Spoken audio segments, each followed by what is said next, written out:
안녕하세요. 이지클래식 강사 김지민입니다. 오늘은 우리가 흔히 클래식 공연하면 떠오르는 오페라에 대해서 한번 이야기를 나눠보려고 하는데요. 오페라 하면 어떤 생각이 드시나요? 어려움, 지루함, 복잡함? 오늘은 오페라를 조금 더 가깝게 즐기기 위해서 오페라에 대해서 차분히 천천히 이야기해 보도록 하겠습니다. 먼저 오페라의 역사에 대해 한번 이야기를 나눠볼게요. 오페라의 기원에 대해서 한번 이야기해 보는데요. 오페라가 생기기 전 음악이 포함된 극은 옛날부터 있었지만 오늘날과 같은 형식의 오페라를 가진 오페라의 기원은 16세기 말 이탈리아에서 야코포 페리라는 사람에 의해 만들어지게 됩니다. 이 야코포 페리가 만들어낸 다프네라는 곡이 오페라의 시작이라고 할 수 있는데요. 1597년 피렌체에서는 베르디 백작 궁정에 모인 귀족들이 그 당시 궁전에 모여서 예술을 논하고 즐기는 것이 그 시대의 풍습이었습니다. 이런 것들을 카메라타라고 하는 그룹으로 이름을 명칭했는데요. 그 중에서도 바르디 백작의 카메라타에서는 고대 그리스의 극을 상연하자는 논의에 몰두했습니다.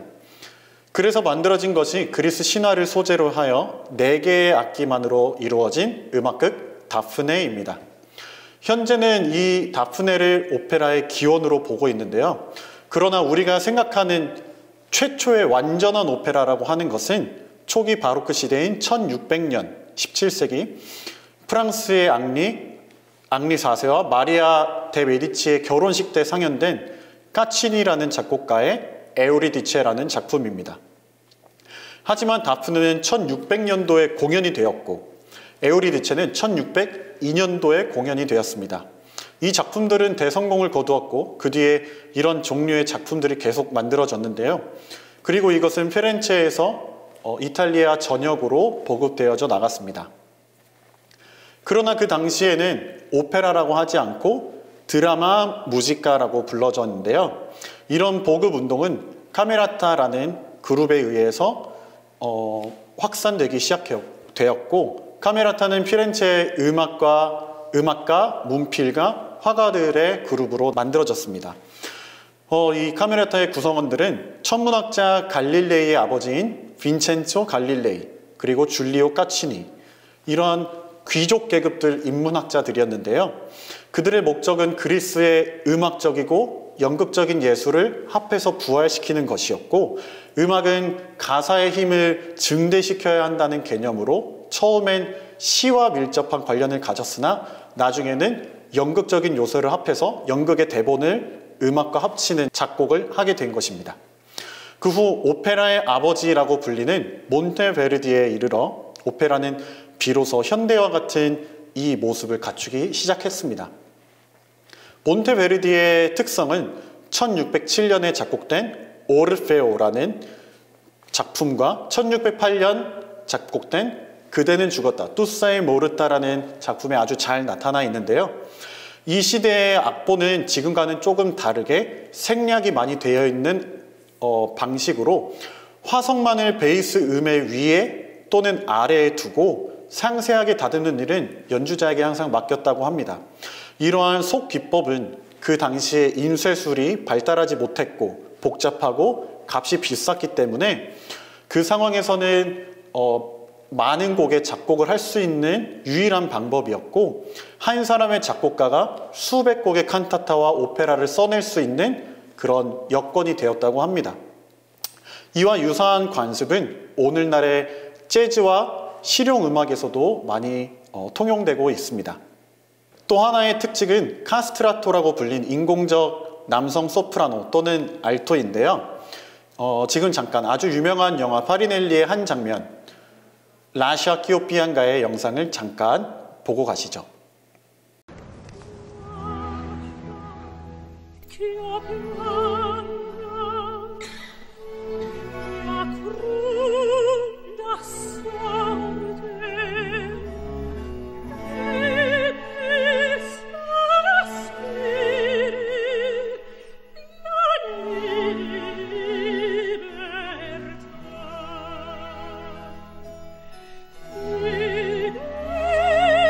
Sospiri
아주 유명한 한 장면인데요. 여성의 음성 같지만 남성이 발성기 이전에 거세를 함으로써 소리가 아주 아름다운 소리를 가지고 그리고 힘이 아주 센 그런 남성의 소리였습니다. 이 카스트라토들은 소년기 때의 아름다운 음성을 평생 보존하기 위해서 거세를 했는데요. 그 결과 오랜 훈련을 통해 남성의 힘과 화려한 음역을 갖게 된 것입니다.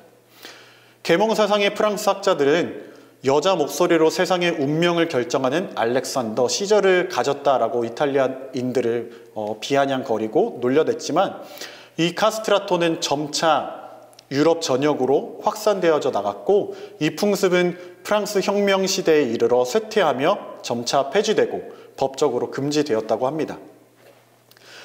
그러면서 바로크 오페라는 레지타티보와 아리아, 중창과 합창 등 음악 분야의 위대한 형식들을 만들어져 나갔는데요. 하지만 궁정을 위한 오페라였고 봉건 계급의 사회관을 구현한 사람들의 오락이었습니다. 그래서 일반 사람들이 다가가지 못하는 어려운 형식의 오페라로 계속 자리매김되어져 갔는데요. 이때 오페라 역사의 방향에 크게 영향을 끼친 작품이 글룩에 의해 탄생합니다. 이 글룩은 독일 태생으로 이탈리아에서 공부한 작곡가인데요. 과다한 장식 없이, 짓누름 없이 시를 돋는, 가사를 돋는 음악에 충실했습니다. 글룩은 프랑스 비극의 거대한 합창과 희가극의 활기찬 중창, 그리고 이탈리아와 독일, 유럽 오페라의 모든 것을 융합시켜서 극적 진실성과 표현의 풍부함으로 오페라의 방향을 잡아나갔습니다. 지금 잠시 글루기 작곡한 최고의 작품 에우리디체의 Che farò senza Euridice라는 곡을 잠깐 함께 들어보시죠.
이 곡은 현재도 정말 많이 불려지는 곡인데요. 이렇게 400여 년이 지났지만 현재까지도 정말 아름답게 느껴지는 아름다운 멋있는 곡입니다.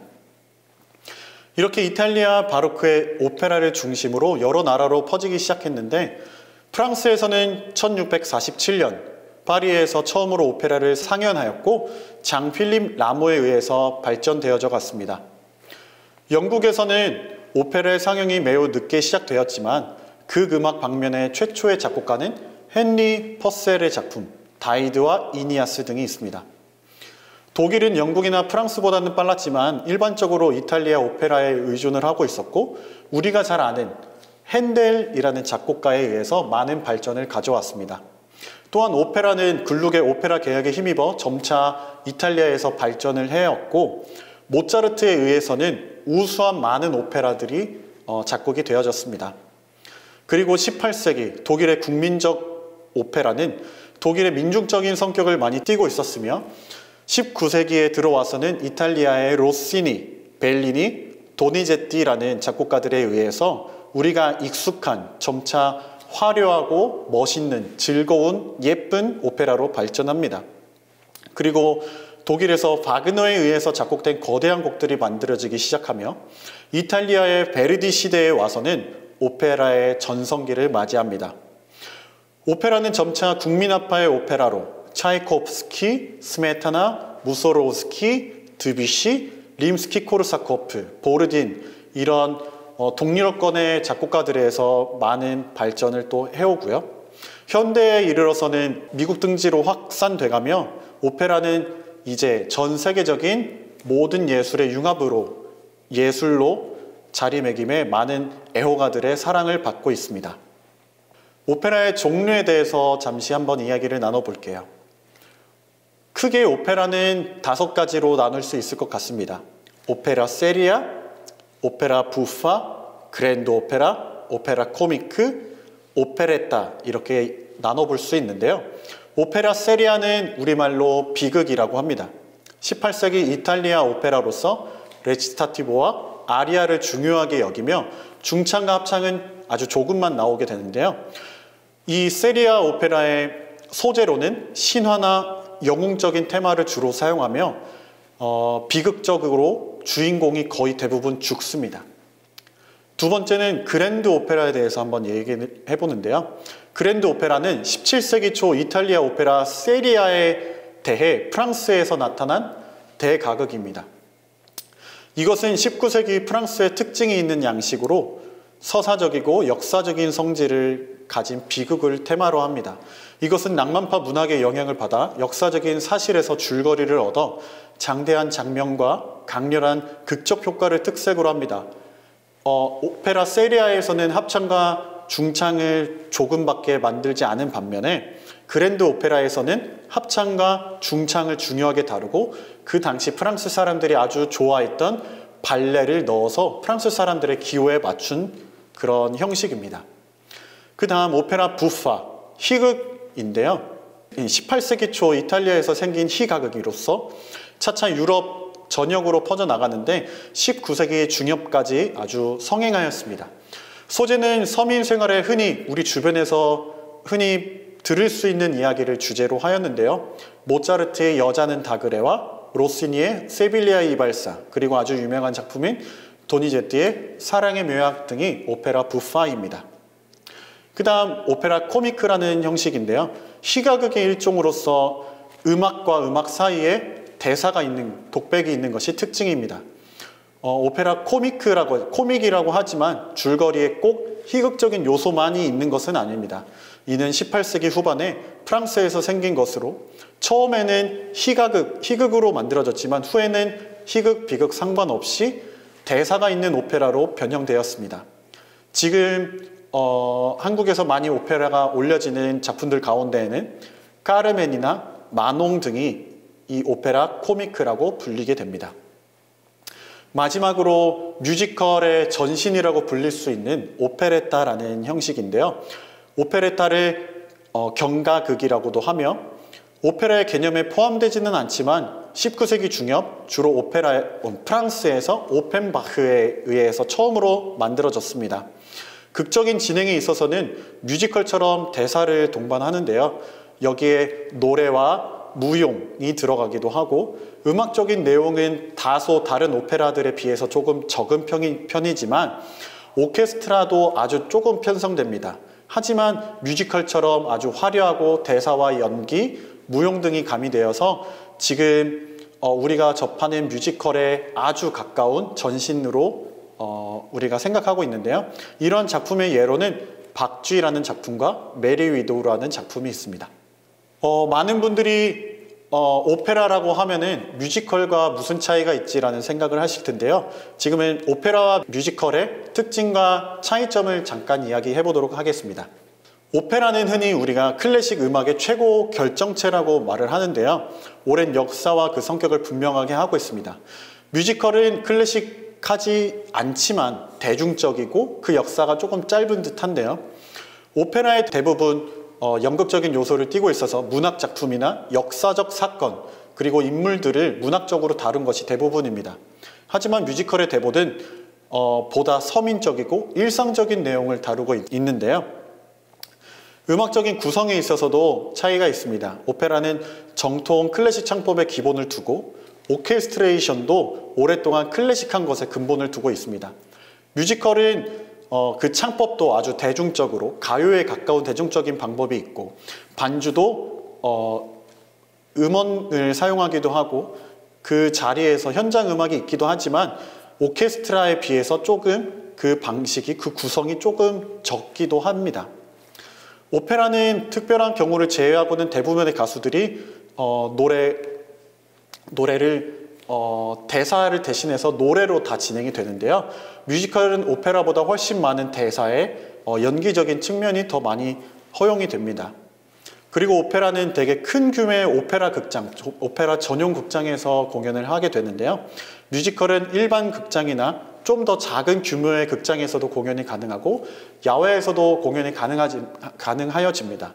그 제일 큰 이유는 오페라는 되게 마이크를 사용하지 않고 라이브 공연을 하는 것에 있어서 큰 중점을 두고 있는데요. 뮤지컬은 가수들도 마이크를 사용하고 악기도 대부분 스피커를 통해서 나오기 때문에 야외에서 공연 가능해진 그런 특성을 가지고 있습니다. 오페라는 오페라 전용 극장에서 하는데 그 이유는 오페라 울림이 중요한데요. 오페라 가수가 마이크를 사용하지 않는 이유는 오페라의 육성으로 충분히 관객에게 전달할 수 있는 발성법을 공부하고 오케스트라도 항상 무대와 객석 사이에 있는 오케스트라 전용 피트에서 같이 공연을 하기 때문입니다. 뮤지컬은 주로 극장에서 배우들에 의해 공연되어지기 때문에 일반 가수들처럼 마이크를 사용하고요.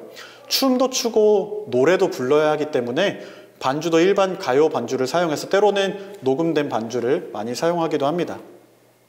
그리고 연주자 명칭도 다른데요. 공연하는 사람들을 오페라는 오페라 가수라고 부르고 뮤지컬은 뮤지컬 배우라고 부릅니다. 뮤지컬은 주로 노래하고 춤추는 것을 연기하는 것을 위주로 하기 때문에 그런데요. 그리고 가장 큰 차이인 것은 언어적인 차이도 큽니다. 오페라는 극 전체가 음악이 중심이고 언어와 문화를 중요하게 생각하기 때문에 노래를 대체적으로 원어로 부르게 됩니다. 그래서 내용 설명을 필요한 책자가 필요하기도 하고 자막이 필요하기도 하고 사전 공부가 필요하기도 해서 많이 어려워들 하시는데요. 뮤지컬은 그 나라의 말로 그 나라의 문화에 맞춰서 번역 또는 개사해서 공연되어지는 경우가 많기 때문에 조금 더 편하게 쉽게 생각하실 수 있을 것 같습니다. 그리고 이제 오페라와 뮤지컬에 대해서 이야기를 해봤는데요. 잠깐 오페라에 제가 추천드리고 싶은 작품들 추천해드리고 뮤지컬 추천작들을 또 이야기를 해드리겠습니다.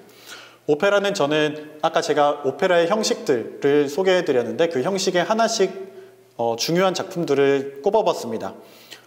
세빌리아의 이발사라는 작품이 있고요. 그 다음에 사랑의 묘약. 이 두 작품은 오페라를 모르시는 분들이 처음 접하기 아주 좋은 편한 오페라입니다. 그래서 이 두 작품을 처음 공부할 때, 처음 오페라를 알아갈 때에 보시면 좋은 작품들이고요. 그 다음에 모차르트의 오페라 마술피리라는 작품입니다. 이 마술피리는 아까 우리가 독일 작품의 특징에서 얘기한 대사가 들어간 오페라인데요. 하지만 오페레타나 뮤지컬처럼 대사로 연기가 진행되어지지만 음악이 더 중점적인 오페라이기 때문에 오페라로 우리가 구분을 합니다. 그 다음 오페라 세리아, 비극의 라트라비아타라는 작품인데요. 이 작품도 아주 많이 한국에서 공연되어지는 작품인데 주인공이 죽고 아주 비극적으로 끝나지만 정말 아름다운 오페라입니다. 그리고 겨울하면 빠질 수 없는 라보엠이라는 오페라도 있고요. 그 다음에 아까 오페라 코미크의 한 작품인 까르멘이라는 작품도 이렇게 추천드립니다. 뮤지컬은 제가 레미제라블이라는 작품을 추천드립니다. 그리고 웃는 남자도 있는데요. 이 웃는 남자의 대본은 오페라에서 리골레토라는 작품이 있습니다.